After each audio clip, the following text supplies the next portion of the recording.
Hi everyone. I am now returning to a band that I listened to once before, and that is Jethro Tull. The first time I listened to Jethro Tull, I listened to a piece called Locomotive Breath, and that was my first exposure. You'll find the link right here. That was my first exposure to hearing how he incorporates flute into his rock music, and it was the first piece of rock music that I listened to which featured the flute. Returning back to this band, I am now listening to a piece of music called Bourree. And Vlad tells me that this song has no lyrics, that it is actually based on a piece of music by Bach. I said, which one? Bourree is an old dance form, and Bach, along with a whole bunch of other composers, wrote a lot of them. And he said, well, he explained it's this one. I said, wait a minute. I know that one, because that's part of the Lute Suite in E minor. And it just so happens that one of my projects, classical harp projects that I'm working on, is to transcribe the entire suite to be playable on the harp. And that Bourree is one of the movements in that suite. So I know this tune quite well. It's in the process, I'm in the process of making it work on the harp. So it's not yet really playable on the harp, but I'm going to make it so. And when I do, sometime down the road, I'm sure I will share it with you. But for now, I just wanted to let you know that I know this tune. I know this piece of music. And I'm very curious now to see, how does Jethro Tull use it in this piece of music that I'm about to listen to? So let's dive in and see what we find.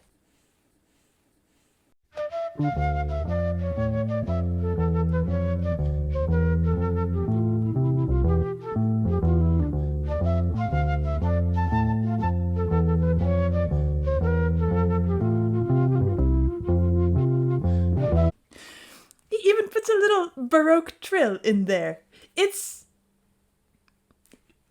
Okay, the opening isn't changed drastically. He's doing something a little bit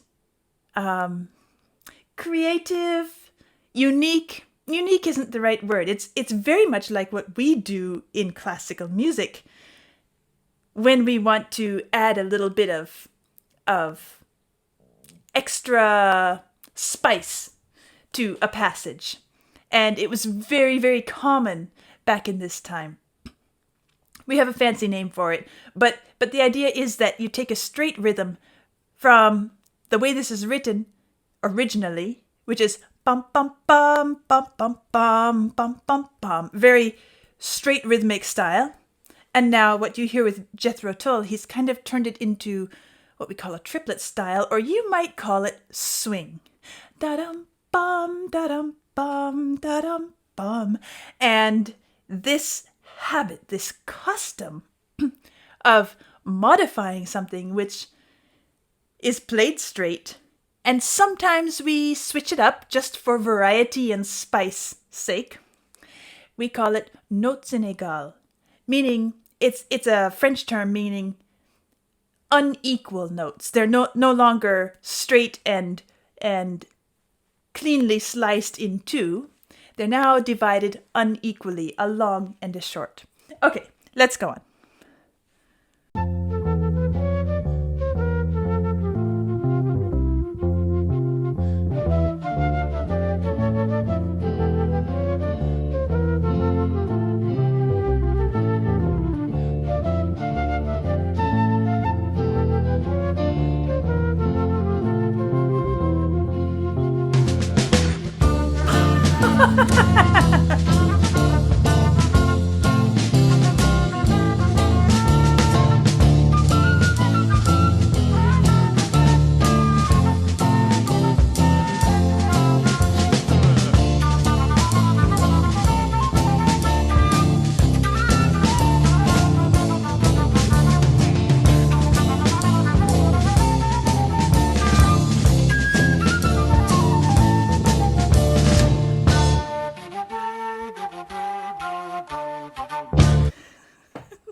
this is being made to sound so much like a village dance.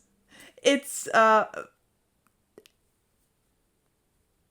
want to say it's very appropriate what he's done with this, and at the same time, definitely outside of the norm of how we treat this piece in classical music. That doesn't mean that it shouldn't be treated this way, but when you're so immersed in certain performance traditions, certain ways of hearing it, then it's kind of fresh to hear it in a new way. I like it. I'm going to back up just a little bit.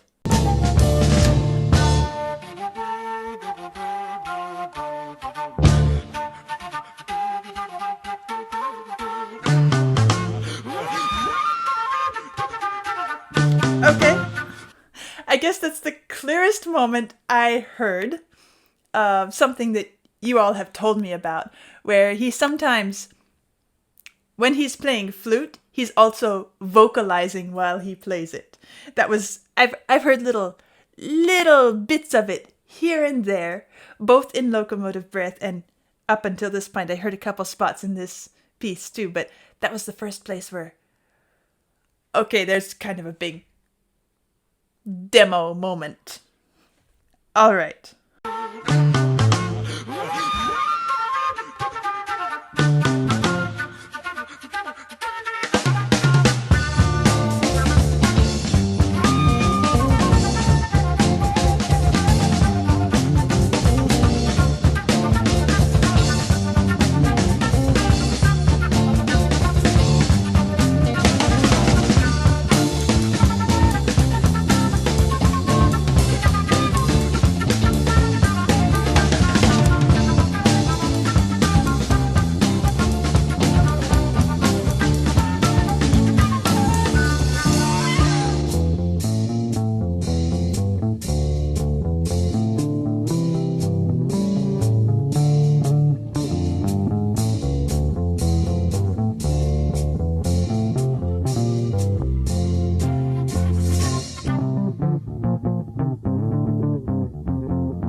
And now we're back at the beginning here. Oh, I haven't marked the music. I'm just so interested in hearing what he's doing with this that I've been forgetting to mark the music for you. I'll go back through and mark a few things. But I just want to finish this because I'm having fun.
That is very unique.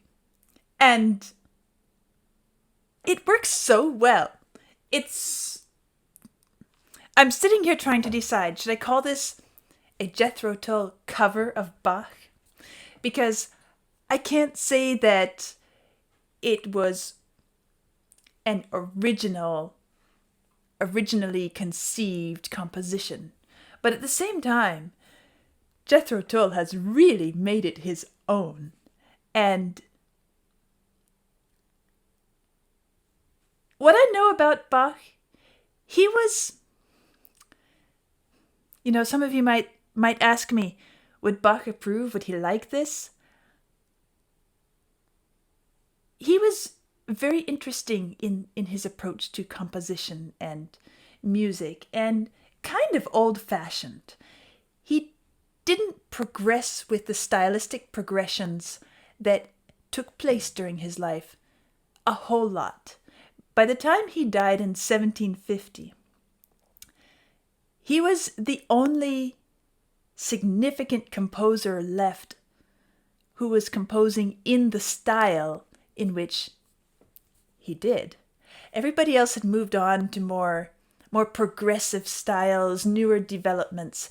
He was very much a traditionalist in that respect. At the same time, he loved innovations, especially instrumental innovations, meaning, well, he was an organist, and his organ skills were such that he was highly sought after. Every time a new organ was built, there are legend stories about the organists, the organ builders, kind of shaking in their boots a little bit if Bach is called in to be the test person who gives the test performance of the organ, because he liked to push it to its max. He also was interested in the innovations of keyboard instruments, which eventually gave us the piano. The piano didn't really exist in his day as an instrument that we know now, but he was interested in those. And another thing, this lute suite, it's entitled a lute suite, but there's a lot of debate in scholarly circles about whether or not it was actually composed for lute, or perhaps it was composed for a keyboard instrument meant to be played in the style of lute music, imitating the lute sound and style.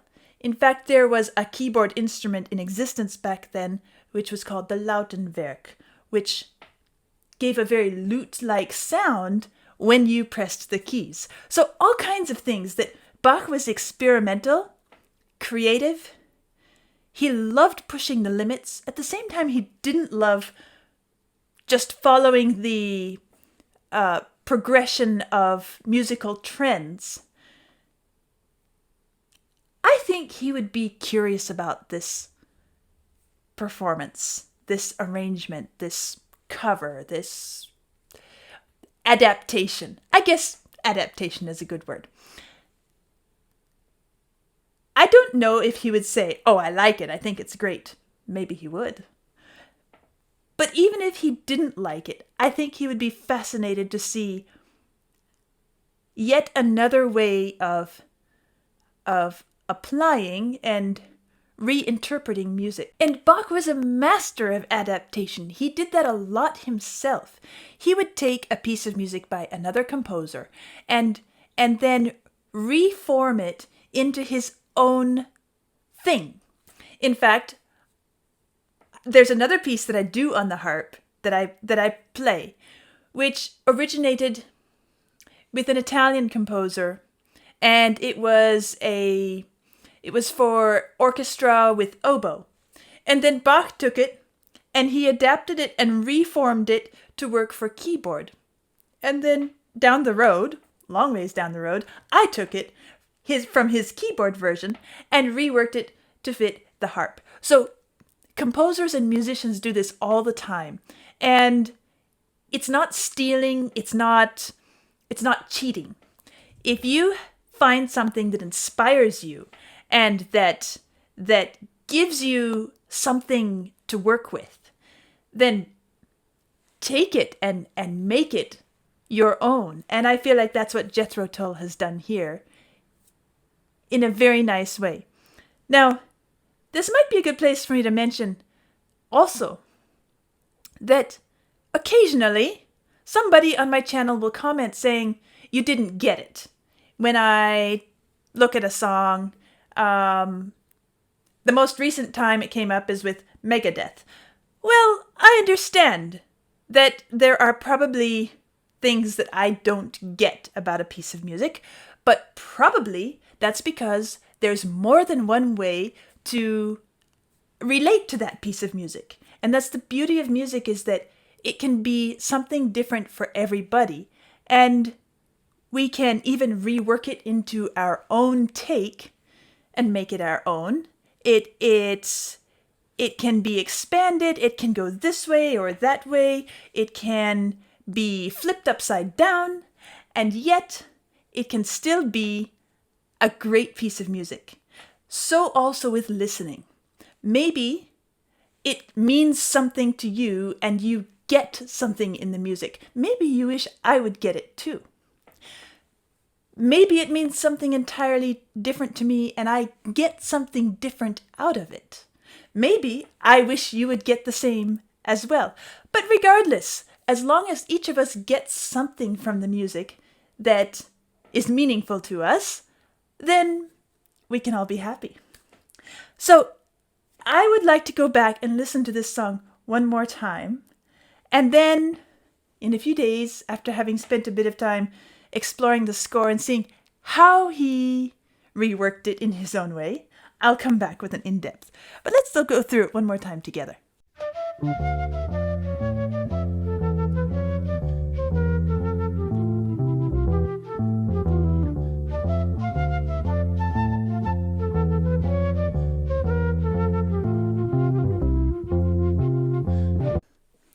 Good. And I'm going to stop right there and I want to point out a couple things to you.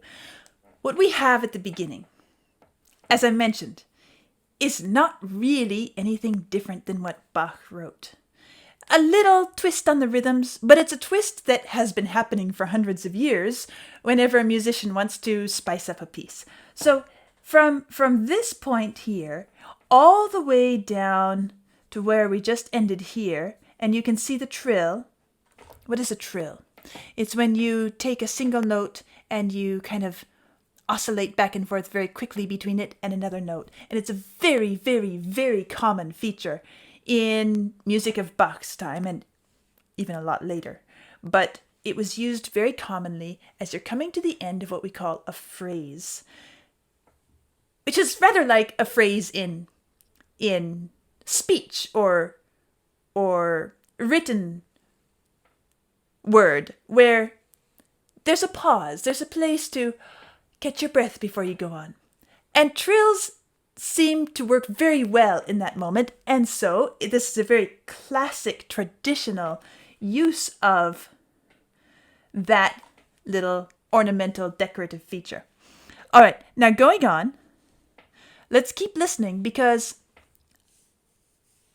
I'm thinking ahead to the in-depth right now. And I want to point out a few things now so that when I come back in the in-depth, I'll be able to discuss some things and you'll have been able to know where they're located in the music. So we're continuing, and this is still primarily what Bach wrote.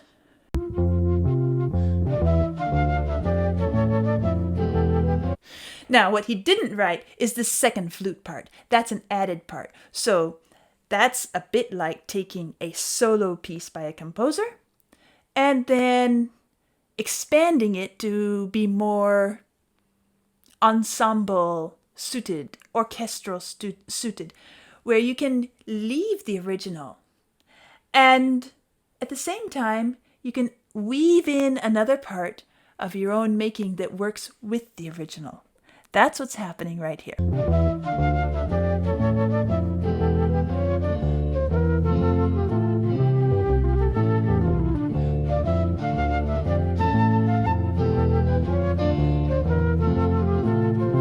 Here's the trill again. Now, this is very original.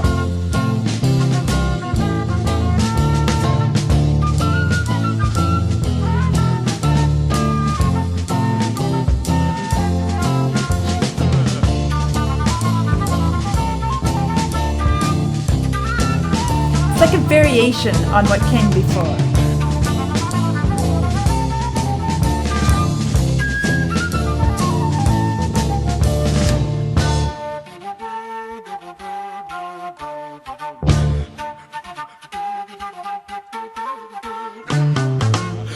Notice how it's very dance-like too.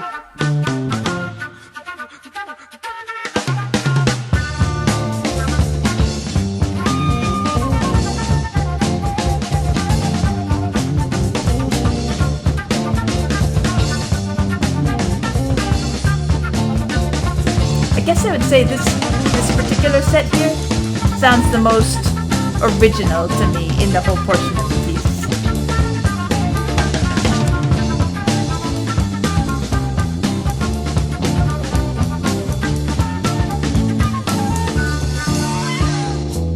A little bit of a jazz influence in that section. You know, they say that Bach was the first jazz composer.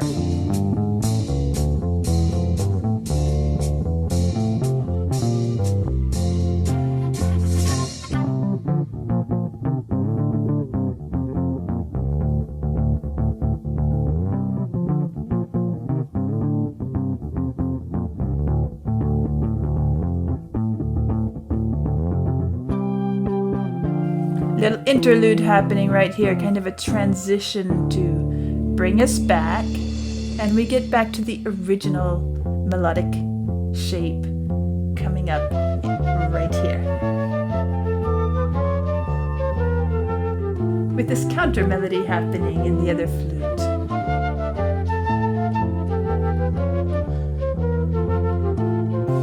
Here's our trill again.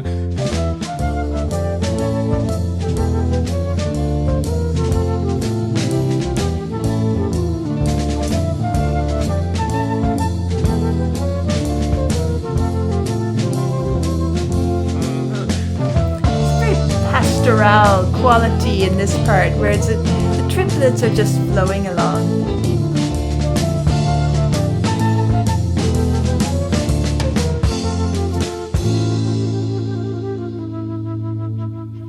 That's where we are. And now he's getting all fancy. It's even beyond what he wrote here and what's written here in this music.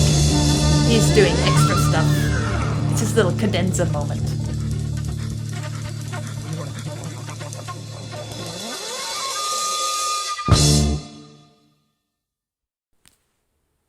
There we are.